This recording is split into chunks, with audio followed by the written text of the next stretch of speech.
Hello, welcome everyone to Herding Squirrels, a podcast about modern teams and change. Today, we welcome Andrew Matney. Andrew is a finance, strategy, and M&A operator who has seen transactions from nearly every angle: lender, advisor, investor, and operator. He's currently a founding team member, chief of staff, and head of M&A at America's Innovation Corporation, where he works at the intersection of acquisitions, operations, and the U.S. manufacturing base supporting robotics and physical AI. Andrew, welcome to the show. Thanks, Brandon. Excited to be here. We're excited to have you. Let's just jump in. You have an interesting background that has had banking, PE, and even some acting. I'm curious how all of those have combined to give you a unique mix into the view of the deal room. Yeah, definitely. Happy to share.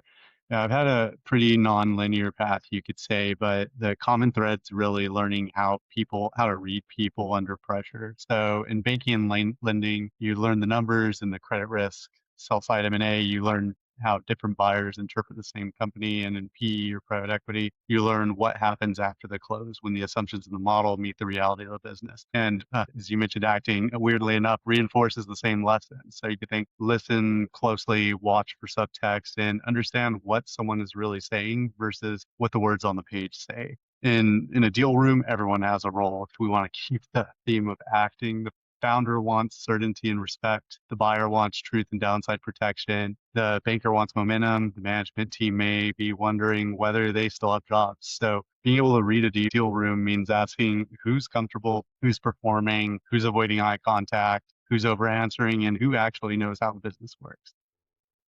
I want to go a little bit deeper in what you were saying about when you're saying reading a team. That sounds like such a really interesting phrase. Can you go a little bit deeper into what does it mean to read a team? What is the information that comes out of that? And how important is that in looking at a deal and making sure a deal is successful? Yeah, no, great question. Reading a team, when you think about going through a transaction, no matter what side of the table you're on, the information received is usually carefully curated. So whether that's a VDR or virtual data room, if it's a management presentation, if it's the messaging from the sellers or their advisor. So having that curated package is helpful, but it doesn't tell you really what's going on behind the doors, so to speak. So being able to read the team, get in the room, understand what excites, what motivates, what scares the management team is really helpful and indicative to how a transaction will go once the deal closes and through the transition. Are there any stories that you can tell of lessons learned of either things you were able to read from the team, or things that you wish you were able to read from a team in previous deals or transactions? Ooh, that's a good question. I'd say, if you're thinking about what you've learned before the deal closes to what you've learned after deal closes without really getting into the specifics. Things you learn, like you'll learn things like typically, are the numbers clean because the systems are good or because the controller's heroic? Do managers actually own the decisions, or do they wait for the founder? Are the customer relationships institutional? Or are they personal? Things like that would be really beneficial to be able to learn pre-close that are often found anywhere in the months post-closing. So a lot of what diligence misses isn't because people are really hiding things. It's more so just because they don't have language for how the business really works per se. So the buyer has to ask questions that reveal routines, exceptions, decision rights, not just financial outputs. Interesting. I love how you say they don't really have language for how the business works. Like there's an inherent knowledge, but you can't. It's hard to get at. Exactly. I mean, one thing that you often see is with founder-owned businesses, there's a lot of institutional knowledge that is kept close to the chest, if you will, so to speak. So you really want to be able to uncover that. A lot of it's not codified in writing, and that also helps us understand the best way to help the founders through the transition and hopefully keep them continuing on to build the next chapter. Yeah. So how do you do that with a founder specifically, right? I find this such an interesting topic because we know what we know, but over our life, over all of our experiences, like especially if you're founding a business, a lot of that knowledge and expertise has just been codified over the years and built in as assumptive patterns and things that you just do because you figured it out 10 years ago and you maybe forgot, right? There was a lesson attached to it. So how do you get into the mind of the founder and find what that knowledge is that they don't necessarily explicitly maybe know how to share? Yeah, that's a good question. I don't think there's necessarily a right response since founders come in a variety of flavors, but I'd say you'd really have to be careful about using words like such as process. So in a founder-led business, people often hear process, they'll think bureaucracy, but the goal is not to flatten a company into a corporate template. The goal, at least in the cases that I've been, is really to preserve what works and makes it teachable. So kind of getting the operating system out of the founder's head and onto paper, so to speak. I'd say starts with mapping decisions rather than departments. What decisions does the founder make every week? Which ones are routine? Which ones are judgment calls? Are there exceptions? What information do they typically look at first? And who do they call when something feels off? So then once you have that level of information, then you can really start turning founder instinct into a shared operating system. Not by saying, here's the new way, but more so probably by saying, hey, here's what you've been doing that works. Let's make it visible enough so the companies can scale without needing you in every meeting. Interesting. It And so what is structurally different about integrating a founder-led shop versus something that might be a corporate carve-out or, right, a middle market? Like, how is working with the founder-led group different than, say, other types of acquisitions? Yeah, no, great question. I think a lot of individuals going into M&A assume that they're the same, but there's a lot of really neat intricacies between each one. I'd say the biggest structural difference is really kind of circling back to the founder, but it's where the operating system lives. So you can think in a corporate carve out, for example, a lot of the challenges are separating systems, contracts, reporting lines, shared services, and oftentimes creating a shared service agreement during the divestiture. In a private equity add-on, you're usually integrating into an existing platform. So the questions are around usually process, reporting, cultural fit, and everyone's favorite word, synergy. In a founder-led lower middle market business, the company may not, as we discussed, may not have fully documented operating system. So it has habits, relationships, exceptions, and institutional memory. The founder may know which customer pays slowly, but is worth keeping, which suppliers might need a phone call instead of an email, and which machine operator can solve problems no one else sees, and which margin issue, if there is one, is real versus just noise. So integration really can't start with, here's our playbook. It has to start with, show me how this place actually works. If you move too quickly, you run the risk at least of accidentally professionalizing away the exact thing that made the business valuable to begin with. Interesting. That's y You mentioned cultural fit, and I wanna dig a little bit into that, but also just from the lens of this founder-led business, because there's a lot of, or I have to imagine, a lot of emotion in this, right? This is their baby, and there's a lot of connection and identity in the business. How do you work with that emotion and that connection to the culture of the company and with the identity of the founder? Like, what does that look like in the process? Because I imagine that has to be a very unique difference as well in that type of acquisition. Yeah, I mean, when you speak with founders, they've often built these companies over several decades, to say the least. And I view lower middle market niche manufacturing and industrials really as a national treasure to the United States. So when you're speaking with the founder or founders, they have such a pride of ownership. While, of course, they're worried about succession planning, they're worried about enterprise value. At the end of the day, they're worried about preserving their legacy. And that's continuing to build the business, continuing to do right by the customers, but also ultimately doing right by their employees. So there's a lot of emotion and ego that are all tied into that. Oftentimes, founders are wondering what's next for them. I'd say most of the time they're willing to stay on.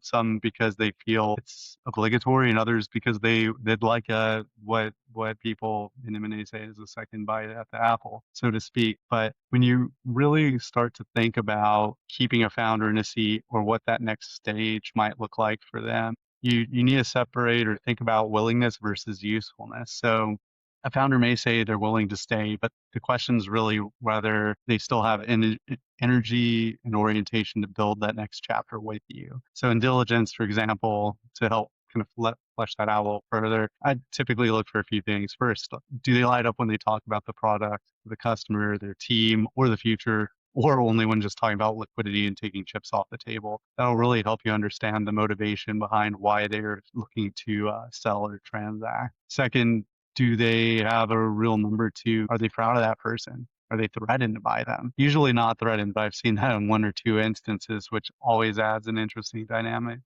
Third, can they really explain how decisions can get made without needing to be the answer to every question themselves? That ties back to key man risk. Are they truly the business, or is what they've built the business? And that can really help dictate the way you look at transaction and partnership going forward. And fourth, I'd say when you suggest more reporting KPIs or processes, as I mentioned earlier, do they see it as a threat? Do they get excited, or see it as a way to scale what they've built?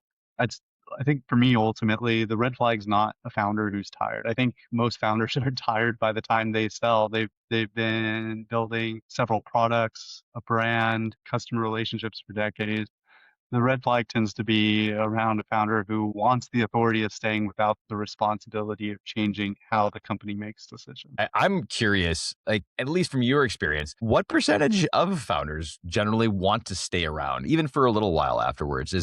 Are we talking like 50-50? Is it, and to your point, right? Motivation definitely matters as to why. But like, what does that mix look like? Just Yeah, I think that's a really good question. I don't know if there is a mix or a percentage set in stone, but from what I've seen, I would say most founders are really willing to stay for the foreseeable future. And by foreseeable future, that could be anywhere from 12 to 36 months, possibly even longer, just depending ultimately on their motivations and their own personal experiences.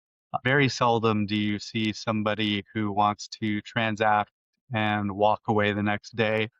As I mentioned, most of the time, founders are just as concerned, if not more, about doing right by their employee base and their customers and suppliers as they are by getting a check. interesting, and it makes a lot of sense. Right? Again, they've built this. They want to make sure it's a soft handoff, right? It's not like it's yours now. I'm out. So, can you go a little more into when we talk about taking care of their people and taking care of their customers, right? I think that's a wonderful sentiment. How do you work through that? Like, how do you ensure? Because one of the things that's noted out there, I think, just in general M&A, right? Maybe not necessarily in this slice of it, but in general M&A, acquisitions are some of the uh, most challenging aspects where the people and the culture sides are kind of a secondary thought right after the math that's being done in the deal room. But with what you're saying or what I'm hearing from the founder led aspect is that this is a very important component, right? I want to make sure my people are taken care of. What does that look like when you're kind of thinking about how to structure the deal and through kind of that initial maybe like 6 months of integration where times are very uncertain and people are kind of trying to figure out right what's going on? Yeah, no, that's a great question. And I think it's possibly one of the most important topics that a lot of people overlook quite often. Messaging both to the management team, not just the sellers, but the management team, as well as to the employee base is key as you're getting to finalizing a transaction and post close or post signing, being able to have alignment with the sellers who then have also created alignment with their management team and is utmost importance. Being able to understand who will own messaging on day one versus month one. That way you can build trust from the bottom up rather than creating a sense of uneasiness in the employee base. I think one thing that I've seen now working all sides of a deal is acquirers come in a variety of flavors. So I think when an employee hears we're going to be selling the company or we're going to be transacting, the first thing that often comes to mind is the big bad word of private equity. And we all know private equity's got somewhat of a bad or notorious reputation for looking to cut costs. So in the case of at least where I've had the pleasure of working currently work, it's instilling the right message that That's not what we're looking to do. We view management and the employee base as the secret sauce. And that's not something that we want to detract from, but something we'd rather build upon. And being able to have that messaging down with the sellers and management so that the way there is a unified message to the employee base is critical. Hmm. I like that. I like how you're framing like they are the secret sauce, right? They're not just part of it. Is like, no, you are the component that Exactly. we want. Yeah, I love that. That's fantastic. What so in thinking of right the timing and the flow of the deal and again, knowing every deal is different, every organization is different. What what do you find that diligence commonly misses? Especially right when you're in month one, two, right? You've gone, you're in this honeymoon phase, and all of a sudden you're at three, four, five. Like, what are the things that start popping up? And is there anything in general that you've seen more often that is like, hey, like this is sort of when these are when the cracks start showing, and these are the type of cracks that show in some of these founder led deals. Yeah, no, great question. I think as I was mentioning earlier, like post transaction, what you typically can learn through diligence or where the cracks might be, as you could say, is you're learning what is the real process versus what was founder gravity, so to speak. So again, kind of circling back before close, everyone's really on their best behavior, right? So the VDR data room's curated, the company is answering the questions it thinks the buyer wants to hear. But after close, you see the actual cadence of the business. So you're really learning again who are the standout employees, who's making the critical decisions daily. Are there skeletons in the closet that weren't really uncovered from a qualitative rather than quantitative aspect? Something that you're not going to learn through doing diligence yourself or a diligence provider. And again, I think a lot of what diligence misses is not because people are hiding things. I think everyone's got great intentions, or at least that's what I like to assume. It's oftentimes, again, just because they don't really have that language for how the business works. When you have somebody who's worked in a business and on a business for 10, 20, 30 years, what is normal day to day to them is not the same to someone who's coming into the business. So it's really learning the intricacies of it. Think I don't know why the learning how the sausage is made metaphor just came up in my mind. I'm like, no, you really get to go see all the pieces and wonder, like, this is we told you this is how it's made, but now you're going to see all of the things and all of Exactly. the assumptions. And I love the skeletons, right? Oh, and those few skeletons we forgot we didn't intentionally withhold, but they're there. We just forgot about them. Uh, It wouldn't be a fun fantastic. deal if there wasn't a skeleton somewhere to find. Right? Yeah, there's got to be some somewhere. What is the hardest thing to align on between the acquirer and the founder? Is there one or two kind of main things that are most challenging when you're looking at a deal? Yeah, I mean, I think that's a good question.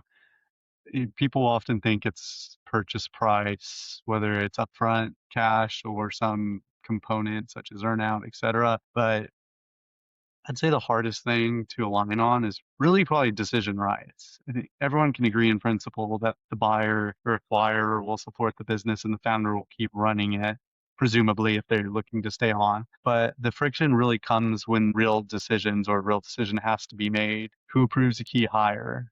Who talks to the biggest customer? Who owns the pricing decisions? Who decides whether to invest in new equipment and how to communicate with employees? What happens when the founder and the acquirer disagree? A working agreement before close can really help prevent a lot of that pain. And I think that's often a sticking point of what does post transaction transition look like. And it doesn't have to be overly legalistic or have a lot of legalese, as they say, but it really should clarify in the first 90 days several points that are really qualitative and overlooked. So you can think decision rights, communication cadence, what's off limits for immediate change and what must change quickly, such as what escalation paths might look like and how the founder's role will evolve over the transition period. I think most tension is not because people have bad intentions. It's really just because both sides thought the agreement meant something slightly different. So communication is key. And that makes so much sense because you're gonna, seeing ahead, right? 90 days, 6 months, and looking at like this is where likely collisions are going to be. Let's call out now Mhm. who owns what, how this is going to go, and let's hash it out before the actual decision comes. Because I imagine too, that's also going to really pull out what the founder truly cares about, and right, and those major decision points. That seems. Do you have a format or a formula or something that you generally use? You use the term decision rights and communication cadence, and do you have a generalized format that you run through for that type of discussion? Yeah, no, I guess speaking of keeping things in your head versus codifying it typically just comes from having several conversations under the belt. So it starts off I'd say it starts off as early as the first opportunity you get to have a real meaningful conversation with management or sellers, I should say, in this case, and really understanding what their motivation is and being truthful and candid about what our motivation equally is and what we would like to get out of it. And it starts from there and can evolve and down a variety of channels, just depending on how the conversations play out. So this has been fantastic, Andrew. So much good advice. I'm just taking notes furiously here. What what would be one piece of advice you would give to a founder who's maybe looking at selling in the future? Both, maybe from a business perspective, but also the people and culture side to really prepare for that next step. Yeah, I think it goes back to having thoughtful conversations with your team. So, my advice would be just that. You prepare your team for the transition before the transaction forces the conversation. I think founders spend a lot of time focused on preparing their financial statements, cleaning them up, organizing contracts, and telling the company's growth story, which is fantastic. That matters. But the team is what carries the business after the close. As I mentioned, they're truly the secret sauce. So if the first time key employees understand the founder's thinking is after a deal's announced, you've already created unnecessary anxiety. That doesn't mean telling everyone everything early, right? That's why the term are they under the tent or not comes from. Confidentiality matters, but it does mean building a leadership bench, documenting how decisions are made, giving people ownership and thinking carefully about the message. Why this buyer acquire? Why now? What this means for the company and what the founder is trying to protect. Ultimately the P&L or the financials may get the deal signed, but the team determines whether the deal works. Fantastic. Great advice. Awesome. Andrew, this has been wonderful. Thank you so much for all of the ideas, the thoughts. If people want to find more of you out on the internet, where can we find more Andrew? Yeah, definitely. Pretty boring person, so the only place you're going to find me is on LinkedIn. Fantastic. All right. Well, we'll include that in our show notes. Otherwise, that is our time. Andrew, thank you so much for joining us. And thank you to the listeners. Again, this is Herding Squirrels, where we uncover the nuts and bolts of teams. Thanks, Brendan.